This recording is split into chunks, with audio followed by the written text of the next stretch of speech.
Arab ದೇಶಗಳಲ್ಲಿ ನಡೀತಾ ಇರುವಂತಹ ಯುದ್ಧ ಅಷ್ಟು ಸುಲಭವಾಗಿ ಮುಗಿಯುವಂತಹ ಲಕ್ಷಣ ಕಾಣ್ತಾ ಇಲ್ಲ. ಅಕ್ಷರಶಃ ಮಧ್ಯಪ್ರಾಚ್ಯ ಧಗಧಗಿಸೋದಕ್ಕೆ ಶುರುವಾಗಿದೆ. ಇರಾನ್ ಮೇಲೆ ಅಮೆರಿಕ ಹಾಗೂ ಇಸ್ರೇಲ್ ತೀವ್ರವಾಗಿ ಮುಗಿಬಿದ್ದಿವೆ. ಇರಾನ್ನ ಸರ್ವನಾಶಕ್ಕೆ ಪಣ ತೊಟ್ಟಿವೆ. ಆದರೆ ಇರಾನ್ ಕೂಡ ಸುಮ್ಮನೆ ಶರಣಾಗುವ ಲಕ್ಷಣವನ್ನು ತೋರ್ತಾ ಇಲ್ಲ. ಯುದ್ಧ ಭೂಮಿಯಲ್ಲಿ ಹೋರಾಡಿಯೇ ತೀರುವಂತಹ ಶಪಥವನ್ನು ಇರಾನ್ ಕೂಡ ಮಾಡದಂತಿದೆ. ತನ್ನ ಮೇಲೆ ದಾಳಿ ನಡೆಸಿರುವಂತಹ ಅಮೆರಿಕ ಮತ್ತು ಇಸ್ರೇಲ್ ವಿರುದ್ಧ ತೀವ್ರ ಸ್ವರೂಪದಲ್ಲಿ ಪ್ರತಿದಾಳಿಯನ್ನು ನಡೆಸ್ತಾ ಇದೆ. ಇದರಿಂದಾಗಿ ಇಡೀ ಮಧ್ಯಪ್ರಾಚ್ಯದ ದೇಶಗಳು ಧಗಧಗಿಸೋದಕ್ಕೆ ಶುರುವಾಗಿದೆ. ಅಮೆರಿಕದ ಸೇನಾ ಠಿಕಾಣಿಗಳು, ರಾಯಭಾರಿ ಕಚೇರಿಗಳನ್ನು ಇರಾನ್ ಟಾರ್ಗೆಟ್ ಮಾಡಿಕೊಂಡಿದೆ. ಹರ್ಮುಜ್ ಜಲಸಂಧಿಯನ್ನು ಮುಚ್ಚೋದರ ಮೂಲಕ ಇಡೀ ಜಗತ್ತಿನ ತೈಲ ಸಂಪರ್ಕಕ್ಕೆ ದೊಡ್ಡ ಪೆಟ್ಟು ಕೊಡೋದಕ್ಕೆ ಹೊರಟಿದೆ. ಸಹಜವಾಗಿ ಇದು ಭಾರತದಲ್ಲೂ ಕೂಡ ತೈಲದ ದರ ಏರಿಕೆಗೆ ಕಾರಣ ಆಗಬಹುದು. ಆ ಆತಂಕವನ್ನು ಸೃಷ್ಟಿಸಿದೆ. ಒಂದೆಡೆ ಯುದ್ಧ ತೀವ್ರ ಸ್ವರೂಪವನ್ನು ಪಡ್ಕೊಳ್ತಾ ಇದ್ರೆ, ಮತ್ತೊಂದೆಡೆ ಮಧ್ಯಪ್ರಾಚ್ಯ ದೇಶಗಳಲ್ಲಿ ಸಿಲುಕಿರತಕ್ಕಂತಹ ಭಾರತೀಯರನ್ನು ಸುರಕ್ಷಿತವಾಗಿ ಕರೆತರೋದಕ್ಕೆ ಕೇಂದ್ರ ಸರ್ಕಾರ ವ್ಯವಸ್ಥೆಗಳನ್ನು ಮಾಡ್ತಾ ಇದೆ. ತಾಯ್ನಾಡಿಗೆ ಮರಳಿ ಬಂದಿರುವಂತಹ ಕನ್ನಡಿಗರು ನೆಮ್ಮದಿಯ ನಿಟ್ಟಿಸಿರು ಬಿಡ್ತಾ ಇದ್ದಾರೆ. ಅದರ ಬಗ್ಗೆ ಒಂದು ವಿವರವಾದಂತಹ ವರದಿಯನ್ನು ತೋರಿಸ್ತೀನಿ ಇವತ್ತಿನ ಪಂಚಾಯಿತಿಯ ಮೊದಲ ಸುದ್ದಿಯಲ್ಲಿ. ಇನ್ನು ಇವತ್ತಿನ ಪಂಚಾಯಿತಿಯ ಎರಡನೇ ಸುದ್ದಿ, ಟ್ರೆಂಡ್ ಕದ್ದಾಲಿಕೆ. ನಮ್ಮ ರಾಜ್ಯದಲ್ಲಿ ಫೋನ್ ಕದ್ದಾಲಿಕೆ ಅನ್ನುವಂಥದ್ದು ಈ ಆರೋಪ ಮುಗಿಯುವ ಯಾವುದೇ ಲಕ್ಷಣಗಳಿಲ್ಲ. ಈಗಲೂ ಕೂಡ ಫೋನ್ ಕದ್ದಾಲಿಕೆ ಆಗ್ತಾ ಇದೆ ಅಂತೇಳಿ ಪ್ರತಿಪಕ್ಷಗಳು ಸರ್ಕಾರದ ವಿರುದ್ಧ ಆರೋಪವನ್ನು ಮಾಡ್ತಾ ಇದ್ದಾವೆ. ಸಾಮಾನ್ಯವಾಗಿ ಪ್ರತಿಪಕ್ಷದ ಸದಸ್ಯರ ಫೋನ್ ಕದ್ದಾಲಿಕೆ ಆಗತ್ತೆ ಅನ್ನುವಂತಹ ಆರೋಪ ಹಾಗಾಗಿ ಕೇಳಿ ಬರ್ತಾ ಇರುತ್ತೆ. ಎಲ್ಲ ಸರ್ಕಾರಗಳ ಅವಧಿಯಲ್ಲೂ ಕೂಡ ಇಂತಹ ಆರೋಪಗಳನ್ನು ಪ್ರತಿಪಕ್ಷದವರು ಮಾಡ್ತಾ ಇರ್ತಾರೆ, ನಮ್ಮ ಫೋನ್ಗಳನ್ನು ಕದ್ದಾಲಿಕೆ ಮಾಡ್ತಿದ್ದ ಅಂತೇಳಿ. ಆದರೆ ಈಗ ಆಡಳಿತ ಪಕ್ಷದ ಶಾಸಕರ ಫೋನ್ಗಳನ್ನು ಕದ್ದಾಲಿಕೆ ಮಾಡುತ್ತಾ ಇದ್ದಾರೆ. ಅಷ್ಟೇ ಆಡಳಿತ ಪಕ್ಷದ ಶಾಸಕರ ಮೇಲೆ ಗೂಢಾಚಾರ್ಯೆ ನಡೀತಾ ಇದೆ. ಈ ರೀತಿಯಾದಂಥ ಆರೋಪವನ್ನು ಪ್ರತಿಪಕ್ಷದವರು ಆಡಳಿತ ಪಕ್ಷದ ವಿರುದ್ಧ ಮಾಡಿದ್ದಾರೆ. ಇದಕ್ಕೆ ಹಾಲು ಜೇನಿನ ಉತ್ತರವನ್ನು ಕೊಟ್ಟಿದ್ದಾರೆ ಮುಖ್ಯಮಂತ್ರಿ ಸಿದ್ದರಾಮಯ್ಯ. ಅದರ ಬಗ್ಗೆಯೂ ಕೂಡ ವಿವರಿಸ್ತೀನಿ ಇವತ್ತಿನ ಪಂಚಾಯಿತಿಯ ಎರಡನೇ ಸುದ್ದಿಯಲ್ಲಿ. ಈಗ ಮೊದಲ ಸುದ್ದಿ ಕಡೆಗೆ ಹೋಗೋಣ. ಭಾಳ ಮುಖ್ಯವಾಗಿ ಮಧ್ಯಪ್ರಾಚ್ಯ ಧಗಧಗಿಸ್ತಾ ಇರುವಂಥದ್ದು. ಇರಾನ್ ಮೇಲೆ ನಡೆದಿರ್ತಕ್ಕಂತಹ ದಾಳಿ, ಒಂದೇ ದಿವಸದ ಅಂತರದಲ್ಲಿ ಆಯತುಲ್ಲಾ ಖಮೇನಿಯನ್ನು ಹತ್ಯೆ ಮಾಡಿರ್ತಕ್ಕಂತಹ ಅಮೆರಿಕ ಮತ್ತು ಇಸ್ರೇಲ್ ಸೇನಾಪಡೆಗಳು ತಮ್ಮ ಯುದ್ಧಕ್ಕೆ ಬಹಳ ದೊಡ್ಡ ಯಶಸ್ಸು ಸಿಕ್ಕಿತ್ತು ಅಂತ ಅಂದ್ಕೊಂಡಿದ್ರು. ಆದರೆ ಯುದ್ಧ ಅಲ್ಲಿಗೆ ನಿಂತಿಲ್ಲ. ಯುದ್ಧ ಆಗಷ್ಟೇ ಶುರುವಾಗಿತ್ತು. ಯುದ್ಧದ ತೀವ್ರತೆ ಈಗ ಗೋಚರಿಸ್ತಾ ಇದೆ. ಇಡೀ ಮಧ್ಯಪ್ರಾಚ್ಯ ದೇಶಗಳಲ್ಲಿ ಮಿಸೈಲ್ ದಾಳಿಯನ್ನು ಇರಾನ್ ಮಾಡ್ತಾ ಇದೆ.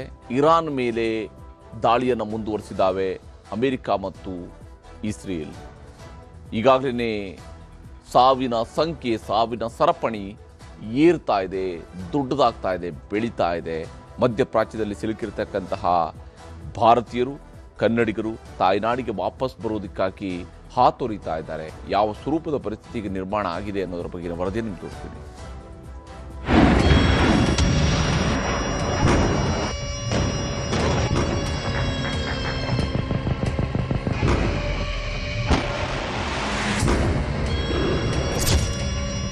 ಮಧ್ಯಪ್ರಾಚ್ಯ ದಗದಗ ಹೊತ್ತಿ ಉರಿಯುತ್ತಿದೆ. ಆಗಸ ಬೆಂಕಿಯುಂಡೆಯಾಗಿದೆ.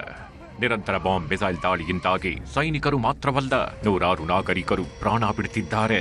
ಭೂಮಿ ಮತ್ತು ಆಗಸದಲ್ಲೂ ಸಾವಿನ ಕಮಟು ವಾಸನೆ ದೇಶಗಳನ್ನ ಮೀರಿ ವ್ಯಾಪಿಸುತ್ತಿವೆ. ಕೇವಲ ಇಸ್ರೇಲ್, ಅಮೆರಿಕ ಮತ್ತು ಇರಾನ್ ಮಧ್ಯೆ ಶುರುವಾಗಿರೋ ಯುದ್ಧ ಈಗ ಮಧ್ಯಪ್ರಾಚ್ಯದ 12 ದೇಶಗಳಿಗೆ ಹರಡಿದೆ. ಇದು ಇಡೀ ವಿಶ್ವವನ್ನೇ ಗಡಗಡ ನಡುಗುವಂತೆ ಮಾಡಿದೆ. 4ನೇ ದಿನವೂ ಗಲ್ಫ್ ದೇಶಗಳಲ್ಲಿ ರಣಭೀಕರ ದಾಳಿ. ರಿಯಾದ್ನ ಅಮೆರಿಕ ರಾಯಭಾರಿ ಕಚೇರಿಗೆ ಧ್ವಂಸ.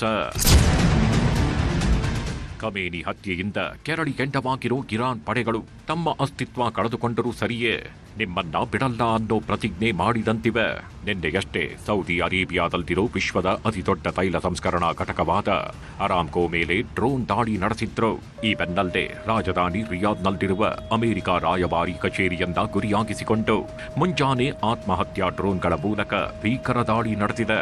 ಹೀಗಾಗಿ ಕಿಡಿ ಕಚೇರಿ ಛಿದ್ರವಾಗಿಸಿದೆ. ಇರಾನ್ ಕೃತ್ಯವನ್ನ ತೀವ್ರವಾಗಿ ಖಂಡಿಸಿರೋ ಸೌದಿ ಸರ್ಕಾರ ಇದು ತಮ್ಮ ಸಾರ್ವಭೌಮತ್ವದ ಮೇಲಿನ ದಾಳಿ ಅಂತ ಕೆರಳಿ ನಿಂತಿದೆ. ಅಲ್ಲದೆ ರಿಯಾದ್ ಸೇರಿದಂತೆ ಪ್ರಮುಖ ನಗರಗಳಲ್ಲಿ ಹೈ ಅಲರ್ಟ್ ಘೋಷಿಸಲಾಗಿದೆ. ಬಹರೇನ್ನ ಮನಮಾದಲ್ಲಿನ ಯುಎಸ್ ವಾಯು ನೆಲೆ ಮೇಲೆ ಇರಾನ್ ಭೀಕರ ದಾಳಿ ನಡೆಸಿದೆ. 20 ಡ್ರೋನ್ಗಳು 3 ಕ್ಷಿಪಣಿಗಳಿಂದ ದಾಳಿ ಮಾಡಿ ಅಮೆರಿಕ ಕಮಾಂಡ್ ಕಟ್ಟಡವನ್ನೇ ಧ್ವಂಸಗೊಳಿಸಿದೆ.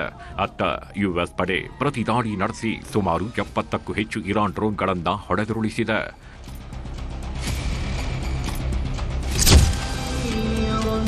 ಬೆಳಗ್ಗೆ ಯುಎಇಯ ಪುಜೈರಾದಲ್ಲಿರುವ ತೈಲ ಸಂಗ್ರಹಾರದ ಮೇಲೆ ಇರಾನ್ ಡ್ರೋನ್ ದಾಳಿ ನಡೆಸಿದೆ. ಇದು ಯುಎಇಯಲ್ಲಿರುವ ಏಕೈಕ ಪ್ರಮುಖ ತೈಲ ರಫ್ತು ಟರ್ಮಿನಲ್ ಆಗಿದೆ. ಹೀಗಾಗಿ ತೈಲ ರಫ್ತು ಮೇಲೆ ಇದು ಕೂಡ ಪರಿಣಾಮ ಬೀರೋ ಸಾಧ್ಯತೆ ಇದೆ.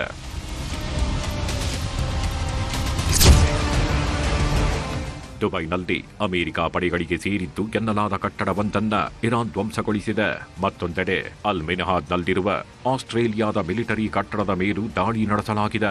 ಹೀಗಾಗಿ ಗಲ್ಫ್ ರಾಷ್ಟ್ರಗಳನ್ನ ಹೊರತುಪಡಿಸಿ ಆಸ್ಟ್ರೇಲಿಯಾಗೂ ಇರಾನ್ ದಾಳಿಯ ಬಿಸಿ ತಟ್ಟಿದೆ. ಇಷ್ಟೇ ಅಲ್ಲ, ಇರಾನ್ನ ಎರ್ಬಿಲ್ನಲ್ಲಿ ಯುಎಸ್ ಸೈನಿಕರಿದ್ದ ಹೋಟೆಲ್ ಮೇಲೆ ಇರಾನಿನ ಐಆರ್ಜಿಸಿ ಭೀಕರ ದಾಳಿ ಮಾಡಿದೆ. ಅತ್ತ ಇಸ್ರೇಲ್ನ ಟೆಲ್ ಅವೀವ್ ಮೇಲೂ ಖಂಡಾಂತರ ಮಾರಕ ಕ್ಷಿಪಣಿಗಳನ್ನ ಬಳಸಿ ನಿರಂತರ ದಾಳಿ ಮಾಡಲಾಗುತ್ತಿದೆ. ಹರ್ಮುಜ್ ಜಲಸಂಧಿ ಬಂದ್ ಮಾಡಿದ ಇರಾನ್. ಜಗತ್ತಿಗೆ ತೈಲ ಸ್ಥಗಿತ ಆತಂಕ, ಅಮೆರಿಕ ಎಚ್ಚರಿಕೆ. ಇನ್ನು ವಿಶ್ವದ 5ನೇ 1 ಭಾಗದಷ್ಟು ತೈಲ ಸಾಗಣೆ ನಡೆಯುವ ಪ್ರಮುಖ ಜಲಮಾರ್ಗವಾದ ಹರ್ಮುಜ್ ಜಲಸಂಧಿಯನ್ನ ಮುಚ್ಚುತ್ತಿರುವುದಾಗಿ ಐಆರ್ಜಿಸಿ ಘೋಷಿಸಿದೆ. ಅಲ್ಲದೆ ಅದರ ಮೂಲಕ ಹಾದು ಹೋಗಲು ಪ್ರಯತ್ನಿಸುವ ಯಾವುದೇ ಹಡಗಿನ ಮೇಲೆ ದಾಳಿ ಮಾಡುವುದಾಗಿ ಎಚ್ಚರಿಕೆ ನೀಡಿದೆ. ಹೀಗಾಗಿ ಸುಮಾರು 700ಕ್ಕೂ ಹೆಚ್ಚು ತೈಲ ಹಡಗುಗಳ ಸಂಚಾರ ಬಹುತೇಕ ಸ್ಥಗಿತಗೊಂಡಿದೆ. ನೂರಾರು ಹಡಗುಗಳು ಜಲಸಂಧಿಯ ಸಮೀಪದಲ್ಲೇ ಲಂಗರು ಹಾಕಿವೆ. ಇದರಿಂದಾಗಿ ಜಗತ್ತಿಗೆ ತೈಲ ಬರದ ಆತಂಕ ಎದುರಾಗಿದೆ. ಇರಾನ್ ಕ್ರಮದಿಂದ ಮತ್ತಷ್ಟು ಕೆರಳಿರೋ ಅಮೆರಿಕ ಹೆಚ್ಚುವರಿ ಸೇನೆಯನ್ನ ಇರಾನ್ನತ್ತ ಕಳಿಸಿದೆ. ಇರಾನ್ ಏರ್ ಡಿಫೆನ್ಸ್ ಸಿಸ್ಟಮ್ ಸಂಪೂರ್ಣ ಧ್ವಂಸ. ಟೆಹರಾನ್ನಲ್ಲಿ ಅಮೆರಿಕ ಇಸ್ರೇಲ್ ಮಾರಣ ಹೋಮ. ಯಾವಾಗ ಇರಾನ್ನಿಂದ ಗಲ್ಫ್ ದೇಶಗಳ ಟಾರ್ಗೆಟ್ ಹೆಚ್ಚಾಯಿತು, ಅಮೆರಿಕ ಕೂಡ ರಣಕಹಳೆ ಮೊಳಗಿಸಿದೆ. ಇರಾನ್ನ ವಾಯು ನೆಲೆ ಗುರಿಯಾಗಿಸಿ ಅಟ್ಯಾಕ್ ಮಾಡಿದೆ. ಕ್ಷಿಪಣಿ ಉಡಾವಣೆ ತಾಣಗಳ ಮೇಲೆ ದಾಳಿ ನಡೆಸಿದ್ದು ಚೀನಾ ನಿರ್ಮಿತ ಏರ್ ಡಿಫೆನ್ಸ್ ಸಿಸ್ಟಮ್ ಅನ್ನೇ ಉಡೀಸ್ ಮಾಡಿದೆ. ಇದರಿಂದಾಗಿ ಇರಾನ್ ವಾಯು ವ್ಯಾಪ್ತಿಗೆ ಇಸ್ರೇಲ್ ಮತ್ತು ಅಮೆರಿಕನ್ ಪಡೆಗಳು ಎಂಟ್ರಿಯಾಗುವುದು ಮತ್ತಷ್ಟು ಸುಲಭವಾಗಿದೆ. ಮತ್ತೊಂದೆಡೆ ಇರಾನ್ ರಕ್ಷಣಾ ಸಚಿವ ಮಜಿದಿನ್ ಅಲ್ ರೇಜಾ ಹತ್ಯೆ ಮಾಡಿರುವುದಾಗಿ ಇಸ್ರೇಲ್ ಘೋಷಣೆ ಮಾಡಿದೆ. ಇರಾನ್ ಅಧ್ಯಕ್ಷರ ಕಚೇರಿ ಮತ್ತು ಟೆಹರಾನ್ನಲ್ಲಿರುವ ರಾಷ್ಟ್ರೀಯ ಭದ್ರತಾ ಮಂಡಳಿಯ ಕಟ್ಟಡದ ಮೇಲೆ ವೈಮಾನಿಕ ದಾಳಿ ನಡೆಸಿ ಧ್ವಂಸ ಮಾಡಲಾಗಿದೆ. ಬಾಂಬ್ಗಳ ಸುರಿಮಳೆಗೈಯುತ್ತಿರೋ ಅಮೆರಿಕ ಇರಾನ್ಗೆ ಖಡಕ್ ವಾರ್ನಿಂಗ್ ಕೊಟ್ಟಿದೆ. ಅಮೆರಿಕ ಉನ್ನತ ಮಟ್ಟದ ಶಸ್ತ್ರಾಸ್ತ್ರಗಳನ್ನ ಹೊಂದಿದ್ದು ಅಗತ್ಯ ಬಿದ್ದರೆ ದೀರ್ಘಕಾಲದ ಯುದ್ಧಕ್ಕೂ ಸಿದ್ಧ ಅಂತ ಟ್ರಂಪ್ ಎಚ್ಚರಿಕೆ ಕೊಟ್ಟಿದ್ದಾರೆ. ಅಲ್ಲದೆ ಹೆಚ್ಚುತ್ತಿರುವ ಉದ್ವಿಗ್ನತೆಯ ಮಧ್ಯೆ ಅಮೆರಿಕದ ನಾಗರಿಕರು ಮಧ್ಯಪ್ರಾಚ್ಯವನ್ನ ತಕ್ಷಣವೇ ತೊರೆಯುವಂತೆ ಅಮೆರಿಕ ವಿದೇಶಾಂಗ ಇಲಾಖೆ ಹೇಳಿದೆ. ಇದು ಯುದ್ಧದ ಮತ್ತೊಂದು ಹಂತ ತಲುಪುವ ಮುನ್ಸೂಚನೆ ನೀಡಿದೆ. ಇರಾನ್ ಮೇಲೆ ಮುಗಿಬಿದ್ದ ಇಸ್ರೇಲ್ ವಿರುದ್ಧ ಹಿಜ್ಬುಲ್ಲಾ ಉಗ್ರರು ಸಿಡಿದೆದ್ದಿದ್ದಾರೆ.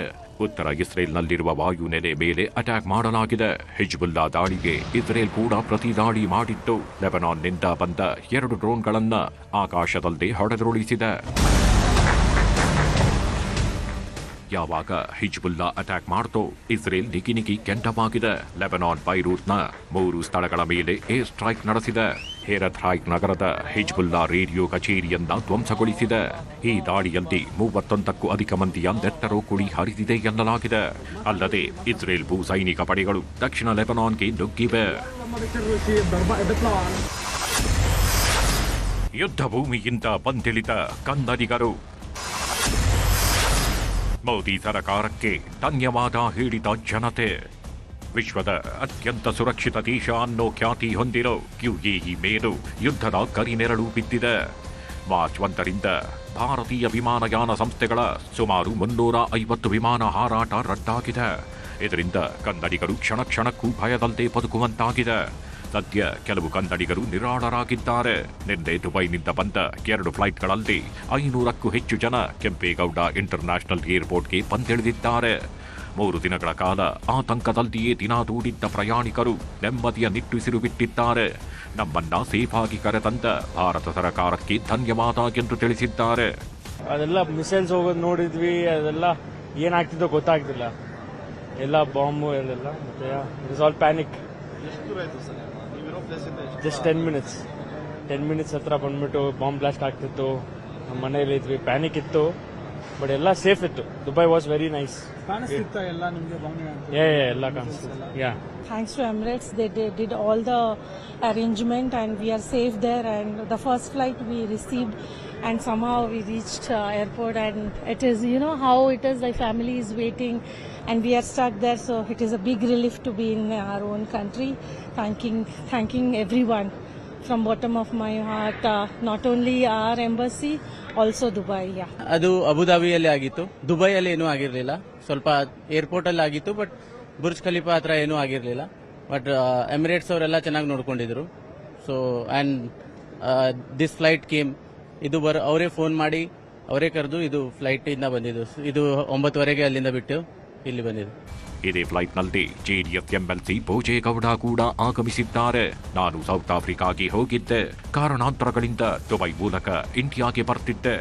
ಅಬುದಾಬಿಯಲ್ಲಿ ಬಾಂಬ್ ದಾಳಿ ಆಗ್ತಿದೆ ಅಂತ ಫ್ಲೈಟ್ ಕ್ಯಾನ್ಸಲ್ ಮಾಡಿದ್ರು. ಆಗ ಹೋಟೆಲ್ನಲ್ಲಿ ಉಳಿದುಕೊಳ್ಳಲು ಕುಮಾರಸ್ವಾಮಿ ವ್ಯವಸ್ಥೆ ಮಾಡಿದ್ರು ಅಂತ ಹೇಳಿದ್ದಾರೆ. ನಾವು ಇಷ್ಟು ಬೇಗ ಇಲ್ಲಿ ವಾಪಸ್ಸು ಇಂಡಿಯಾಗೆ ಬರ್ತೀವಿ ಅಂತೇಳಿ ಗ್ಯಾರಂಟಿ ಇರಲಿಲ್ಲ. ಬರ್ತೀವಿ ಅಂತ ಸ್ವಲ್ಪ ಧೈರ್ಯ ಇತ್ತು, ಆದರೆ ಇಷ್ಟು ಬೇಗ ಬರ್ತೀವಿ ಅಂತ ಗ್ಯಾರಂಟಿ ಇರಲಿಲ್ಲ. ಹಾಗಾಗಿ ನಮ್ಮ ಗೌರ್ಮೆಂಟಿಗೆಲ್ಲ ಸ್ವಲ್ಪ ರಿಕ್ವೆಸ್ಟ್ ಮಾಡಿದೆ, ಸ್ವಲ್ಪ ನೋಡಿ ಆತಂಕದಲ್ಲಿರೋರಿಗೆಲ್ಲ ಸ್ವಲ್ಪ ಆತಂಕ ದೂರ ಮಾಡಿ ಅಂತ. Because I am staying in my friend house. ಅಲ್ಲಿ ಅವ್ರ ಫ್ರೆಂಡ್ ಮನೇಲಿ ಇದ್ದಿದ್ದರಿಂದ, ರೊನಾಲ್ಡ್ ಕೊಲಾಸ್ ಅವ್ರ ಮನೇಲಿ ಇದ್ದಿದ್ದರಿಂದ ನಮಗೇನು ತಾಪತ್ರೆ ಆಗಲಿಲ್ಲ. ಆ ಥರ ಪ್ಯಾನಿಕ್ಕು ಕೂಡ ಆಗಕ್ಕೆ ಅವಕಾಶ ಇರಲಿಲ್ಲ. ಬಟ್ ಭಾಳ ಜನ ಬೇರೆ ಕಡೆ ಇದರಲ್ಲಿ ಹೋಟ್ಲಲ್ಲಿ ಇದ್ದವರೆಲ್ಲ ಭಾಳ ಪ್ಯಾನಿಕ್ಕಿಗೆ ಒಳಗಾಗಿದ್ರು. ಅವರೆಲ್ಲ ಕೆಲವರೆಲ್ಲ ಫೋನ್ ಮಾಡೋರು, ನನ್ನ ಟಿವಿಲಿ ನೋಡಿದ ಮೇಲೆ, ಗೌಡ್ರೆ ನಾವೆಲ್ಲ ಕೋಲಾರದಿಂದ ಬಂದಿದ್ದೀವಿ, ನಾವು ಮಂಡ್ಯದಿಂದ ಬಂದಿದ್ದೀವಿ ಅಂತೆಲ್ಲ ಹೇಳೋರು. ಪಾಪ ಅವರಿಗೆಲ್ಲ ಧೈರ್ಯ ಹೇಳ್ತಾ ಇದ್ವಿ ನಾವು. ಹಾಗಾಗಿ ಇವತ್ತು ಅದು ಯುದ್ಧದ ಭೀತಿ ವಾತಾವರಣ 100ಕ್ಕೆ 100 ದುಬೈನಲ್ಲೂ ಇದೆ. ಎಂಟೈರ್ UN ಇದೆ. ಆಮೇಲೆ UN ಅಲ್ಲಿ ಎಲ್ಲ ಆಲ್ ಏರ್ಪೋರ್ಟ್ಸ್ ಸರ ಬಂದಾಗೋಯ್ತು. ಆಮೇಲೆ ಇಮ್ಮಿಡಿಯೇಟ್ ಆಗಿ ದುಬೈ ಗೌರ್ಮೆಂಟು ಎಮಿರೇಟ್ಸ್ನವರು ಬಹಳ ಕೆಲಸ ಮಾಡಿ ಧೈರ್ಯ ಮಾಡಿ ಜನರನ್ನ ಆಚೆ ತರ್ತಾ ಇದ್ದಾರೆ. ದುಬೈನಲ್ಲಿ ಸಿಲುಕಿಕೊಂಡಿದ್ದ ಶಾಸಕ ನಾರಾ ಭರತ್ ರೆಡ್ಡಿ ಕೂಡ ಭಾರತಕ್ಕೆ ಆಗಮಿಸಿದ್ದಾರೆ. ಓಮನ್ ದೇಶದ ಮೂಲಕ ದೆಹಲಿಗೆ ಬಂದಿಳಿದಿದ್ದಾರೆ. ನಾಳೆ ಬಳ್ಳಾರಿಗೆ ಆಗಮಿಸುವ ಸಾಧ್ಯತೆ ಇದೆ. ಬೆಂಗಳೂರಿನಿಂದ ದುಬೈಗೆ ಹಾರಿದ ವಿಮಾನ ವಾಪಸ್. ಬೆಂಗಳೂರಿನ ಏರ್ಪೋರ್ಟ್ನಿಂದ ಇಂದು 42 ನಿಮಿಷಗಳ ಹಾರಾಟ ರದ್ದಾಗಿವೆ. Abu Dhabi, Riyadh, Dubai, Doha, Dammam ಸೇರಿ ವಿವಿಧೆಡೆಯಿಂದ ಬರಬೇಕಿದ್ದ 21 ವಿಮಾನ ಕ್ಯಾನ್ಸಲ್ ಆಗಿವೆ. ಬೆಂಗಳೂರು ಏರ್ಪೋರ್ಟ್ನಿಂದ ತೆರಳಬೇಕಿದ್ದ 21 ವಿಮಾನಗಳ ಹಾರಾಟವು ರದ್ದಾಗಿದೆ. ಮತ್ತೊಂದು ಕಡೆ ದುಬೈಗೆ ತೆರಳಿದ್ದ ವಿಮಾನಕ್ಕೆ ಲ್ಯಾಂಡಿಂಗ್ಗೆ ಅನುಮತಿ ಸಿಗದೆ ಬೆಳಗ್ಗೆ 7:30ಕ್ಕೆ ವಾಪಸ್ ಆಗಿದೆ. ಈ ಹಿನ್ನೆಲೆ ಪ್ರಯಾಣಿಕರಿಗೆ ಮಾಹಿತಿ ನೀಡಲು ಹೆಲ್ಪ್ ಲೈನ್ ಓಪನ್ ಮಾಡಲಾಗಿದೆ. 500 ಕನ್ನಡಿಗರು ತಾಯ್ನಾಡಿಗೆ ಬಂದು ನಿಟ್ಟುಸಿರು ಬಿಟ್ರೆ, ಇನ್ನು ಕೆಲವರು ಯುದ್ಧ ಭೂಮಿಯಲ್ಲಿ ಲಾಕ್ ಆಗಿ ಪರದಾಡ್ತಿದ್ದಾರೆ. ಯುದ್ಧ ಪೀಡಿತ ಇರಾನ್ನಲ್ಲಿ ಚಿಕ್ಕಮಗಳೂರು ಜಿಲ್ಲೆಯ ಕೊಪ್ಪ ತಾಲೂಕಿನ ಹಿರೇಕೋಡಿಗೆ ನಿವಾಸಿ ನಿಶ್ಚಿತ್ ಲಾಕ್ ಆಗಿದ್ದಾರೆ. ಇರಾನ್ನಲ್ಲಿ ಮರ್ಚೆಂಟ್ ನೇವಿಯಲ್ಲಿ ಕಾರ್ಯನಿರ್ವಹಿಸುತ್ತಿದ್ದ ನಿಶ್ಚಿತ್ ಈಗ ಸಂಪರ್ಕಕ್ಕೆ ಸಿಕ್ತಿಲ್ವಂತೆ. ಮಗನಿಗೆ ಏನಾಯ್ತು ಅನ್ನೋ ಆತಂಕದಲ್ಲಿರೋ ಪೋಷಕರು ಸರಕಾರ ಸಹಾಯ ಮಾಡುವಂತೆ ಮನವಿ ಮಾಡುತ್ತಿದ್ದಾರೆ. ದುಬೈನಲ್ಲಿ ಬೀದರ್ ಮೂಲದ 7 ಜನ ಸಿಲುಕಿಕೊಂಡಿದ್ದಾರೆ. ಆದಷ್ಟು ಬೇಗ ತಾಯ್ನಾಡಿಗೆ ಕರೆಸಿಕೊಳ್ಳುವಂತೆ ಕೈ ಮುಗಿದು ಮನವಿ ಮಾಡಿಕೊಂಡಿದ್ದಾರೆ. ಅಡೆತಡೆಯಿಂದ ನಾವು ಇಲ್ಲೇ ಸಿಕ್ಕೊಂಡಿದ್ದು, ನಮಗೆ ಯುದ್ಧದಿಂದ ಅಡೆತಡೆಯಿಂದ ನಾವು ಇಲ್ಲಿ ಸಿಕ್ಕೊಂಡಿದ್ದೆವು. ಮತ್ತು ಇಲ್ಲೆಲ್ಲ ನಮಗೆ ಒಳ್ಳೆ ಯಾವುದೂ ಸಿಗ್ತಾ ಇಲ್ಲ, ತ್ರಾಸದಲ್ಲಿದ್ದೀವಿ. ಆದಷ್ಟು ನಮಗೆ ಇಲ್ಲಿಂದ ಬಿಡುಗಡೆ ಮಾಡ್ಬೇಕಂತೇಳಿ ತಮ್ಮಲ್ಲಿ ವಿನಂತಿ ಮಾಡ್ತೀವಿ. ಕತಾರ್ನಲ್ಲಿ ಬೀದರ್ ಮೂಲದ ಗಿರೀಶ್ ಅನ್ನೋರು ಲಾಕ್ ಆಗಿದ್ದಾರೆ. ವಿಡಿಯೋ ಮಾಡಿ ಕತಾರ್ ದೇಶದ ಪರಿಸ್ಥಿತಿಯನ್ನ ಬಿಚ್ಚಿಟ್ಟಿದ್ದಾರೆ. ಪ್ರತಿ ಕ್ಷಣ ಭಯದ ವಾತಾವರಣವಿದ್ದು ಬಚಾವಾಗೋಕೆ ಪರದಾಡ್ತಿದ್ದೇವೆ ಅಂತ ಅಳಲು ತೋಡಿಕೊಂಡಿದ್ದಾರೆ. ನೀವೆಲ್ಲ ಊರಾಗ ಹೊಳೆ ಹುಣ್ಣಿ ಹಬ್ಬದ ಎಲ್ಲ ಪ್ಲಾನ್ ಮಾಡತ್ತೀರಿ. ನಾವು ನೋಡ್ರಿ ಕತಾರ್ದಾಗ ಹೆಂಗೆ ಬಚಾವ್ ಆಗಬೇಕು ಹೆಂಗಿಲ್ಲ ಅಂತ ಅದನ್ನು ಟೆನ್ಷನ್ ತೊಗೊಳತ್ತಿದ್ದೇವೆ. ಪ್ಲ್ಯಾನ್ ಅದು ನಮ್ಮದು ಅಲಾಗೆ ಅದ. ಹೆಂಗಂದ್ರೆ ಎಕಡೆಯಿಂದ ರಾತ್ರಿ ಹುಟ್ಟಿ ಯಾವಾಗ ಬಂದು ಎಕಡೆ ಬಾಂಬ್ ಬೀಳ್ತದ ಗೊತ್ತಿಲ್ಲ. ಹಂಗೆ ಅವು ನಾವು ಬಿಲ್ಡಿಂಗ್ ಒಳಗಿರ್ತೇವೆ. ನಾವು ಯಾವಾಗ ಎಕಡೆ ಬಂದು ಎಕಡೆ ಬೀಳ್ತದ ಅಂತ ಗೊತ್ತಿಲ್ಲ, ಏನಿಲ್ಲ. ಅಲಾರಾಮ್ ಬರ್ತದ, ಅಲಾರಾಮ್ ಬಂತು ಅಂದ್ರೆ ಎದ್ದು ಹೊರ ಹೊಡಿ ಬರ್ಬೇಕು. ನಿಮ್ಮದೇ ಭಾರಿ ರೀ ಎಲ್ಲ. ಆರಾಮ್ ಸರಿ ಇಂಡಿಯಾದಾಗ ಆರಾಮ್ ಸರಿ ಫುಲ್ ಮಜದಾಗಿದ್ದೀರಿ. ಎಲ್ಲ ಅವು ನೋಡ್ರಿ ನಾವು ಭೀ ಮನ್ಯಾಗ ಎಲ್ಲ ಹೇಳೋದು ರೀ, ಬ್ಯಾಡ್ರು ಅಂತ. ಕೇಳಿಲ್ಲ, ಇಲ್ಲಿ ಬಂದು ಸಜ್ಜಾದಾಗಿ ನೋಡ್ರಿ. ಅಲ್ಲೆಲ್ಲ ಮಜದಾಗಿದ್ದಿದ್ದೆವು, ಇಲ್ಲಿ ಬಂದು ಸಜ್ಜಾದಾಗ ಸಿಗಿಬಿದ್ದಿದ್ದೆವು. ತೋರಿಸ್ತಾ ತಗೋರಿ ಮತ್ತೆ ಹೆಂಗದ ಬಾಂಬ್ಗಳು ಹೆಂಗೆ ಬೀಳ್ತಾವಂತ ವೇಟ್ ಮಾಡ್ರಿ. ಮತ್ತೆ ದುಬೈನಲ್ಲಿ ಸಿಲುಕಿರುವ ಕನ್ನಡಿಗರಿಗೆ ದುಬೈ ಅನಿವಾಸಿ ಕನ್ನಡಿಗರು ನೆರವಾಗಿದ್ದಾರೆ. ಪ್ರವಾಸಿಗರು ಉಳಿದಿರುವ ಹೋಟೆಲ್ಗೆ ಆಗಮಿಸಿದ ವೈದ್ಯರ ಟೀಮ್ ವೈದ್ಯಕೀಯ ತಪಾಸಣೆ ನಡೆಸಿದೆ. ನಮಸ್ಕಾರ. ನೀವೆಲ್ಲ ನೋಡಿದ್ರಿ, ಇಂಟರ್ನೆಟ್ ನಲ್ಲಿ ವೈರಲ್ ಆಗಿತ್ತು ಒಂದು ವಿಡಿಯೋ. ಇಲ್ಲಿದ್ದಾರೆ ನಮ್ಮ ಗುರುಬಸ ರೆಡ್ಡಿ ಅವರು ಮತ್ತೆ ಬಸವನಗೌಡ ಇಲ್ಲಿದ್ದಾರೆ. ಇವರೊಂದು ವಿಡಿಯೋ ಮಾಡಿ ಹಾಕಿದ್ರು. ಎಲ್ಲರೂ ಕೂಡ ಸೇರಿ ಬಳ್ಳಾರಿಯಿಂದ ಬಂದಿರೋ ಟೀಮ್ ಒಂದು ಬೇಕು ಅಂತ ಹೇಳಿ ಅದಕ್ಕೆ ಕೋಟಿ ರೆಡ್ಡಿ ಅವರು ಕೂಡ ಇಟ್ಟಿದ್ದಾರೆ. ಸೊ ಇವರಿಗೆ ಬಹಳ ಒಂದು ಸ್ಪಂದನೆ, ವಿಡಿಯೋ ವೈರಲ್ ಆಗಿತ್ತು. ಇಸ್ರೇಲ್ ಇರಾನ್ ಯುದ್ಧದ ಮಧ್ಯೆ ಸಿಲುಕಿ ಒದ್ದಾಡ್ತಿದ್ದವರಿಗೆ ಕೇಂದ್ರ ಸರ್ಕಾರ ನೆರವಾಗಿದೆ. ಒಂದೊಂದೇ ಟೀಮ್ ತಾಯ್ನಾಡಿಗೆ ವಾಪಸ್ ಆಗ್ತಿದ್ದು ನಿಟ್ಟುಸಿರು ಬಿಟ್ಟಿದ್ದಾರೆ. ಒಟ್ಟಾರೆ ಇಸ್ರೇಲ್ ಇರಾನ್ ಕಿಚ್ಚು ಮೂರನೇ ಮಹಾಯುದ್ಧಕ್ಕೆ ಸಾಕ್ಷಿಯಾಗುತ್ತಾ ಅನ್ನೋ ಆತಂಕ ಇಡೀ ಜಗತ್ತಿಗೆ ಮೂಡಿದೆ. Bureau report, news 18.